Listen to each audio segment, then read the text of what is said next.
I'm at the 2024 Muscle Car and Corvette Nationals, and I was invited to be a celebrity judge and give out a celebrity pick, and the winner of that is with me. This is John.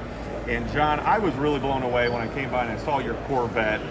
It really was the presentation of your car, but I think the thing that really grabbed me was the story. Detail for the viewers a little bit about the backstory, because this is one special vehicle.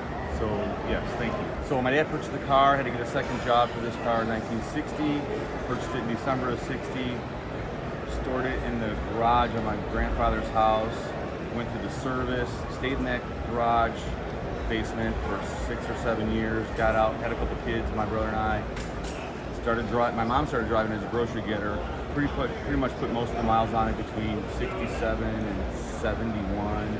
And then it became something that was just in the corner of the garage all our years at our residence in Lake County, Illinois. And he retired in 2000, took it to Missouri, drove it a couple miles, drove it to Arizona, after he moved to Arizona, came back, and it's only got like 32,000 on it, and most of those miles were put on before 70. So my whole life had 28,680 miles on it. So I remember that distinctly because it was etched in the cabinet in the garage. So I appreciate everyone, Matt, especially stopping by and enjoying it, learning about it. And I know that your dad was very protective of the car, and the instance that you referred to you said about the cabinet, you were detailing how he would etch on the backside of one of the cabinet doors the exact mileage of the car, yeah. But yet I think you shared you had a way around that to sneak it out. Well, I didn't. My best friend Eric and my older brother would disconnect I think the speedo off the transmission and take it out. I was at work and they were goofing around, and then it always had 28,680 on it, just like the cabinet said, and my brother knew that, and that's how they got around it. Your dad was very protective of the car, but I think you shared that you did have a couple of very fond memories of being with him in the car. Can you share some of those? Yeah, sure. So before 22, when we got the car, and they're in the nursing home now, but we got the car in 22 out of the garage and back in Missouri. The first time, or the last time I was in a car, before that I was 14, so it was like 1980.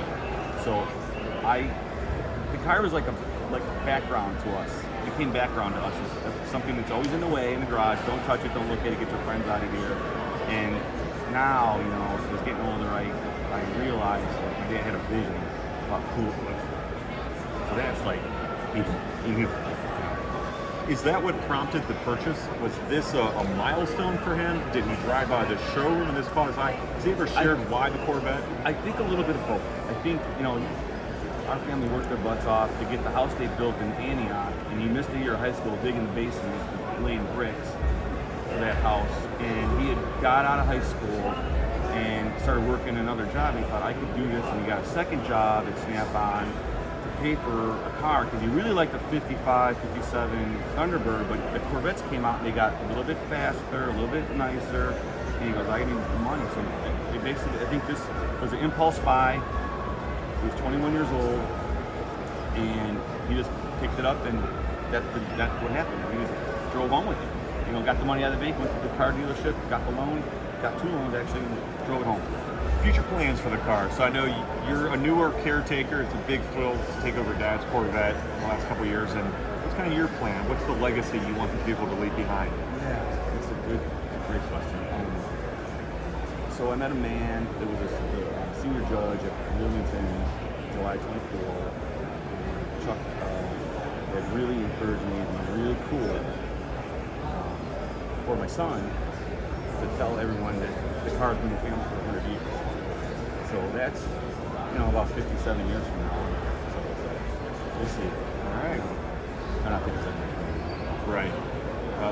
It's certainly attainable. And I think hopefully with 37 years from now. Yeah. So in 37 years from now, I think we'll be at the McCacken in 4 decades, and we'll have it here, and your son will be showing it. But yeah, I hope so. We'll see how it goes. You never know. I have an older brother, and he loves the car, and he loves the story, he loves everything. We'll see how it goes. Yeah, but unrestored, as your dad preserved it, Yep. and he maintained it meticulously. It looks great.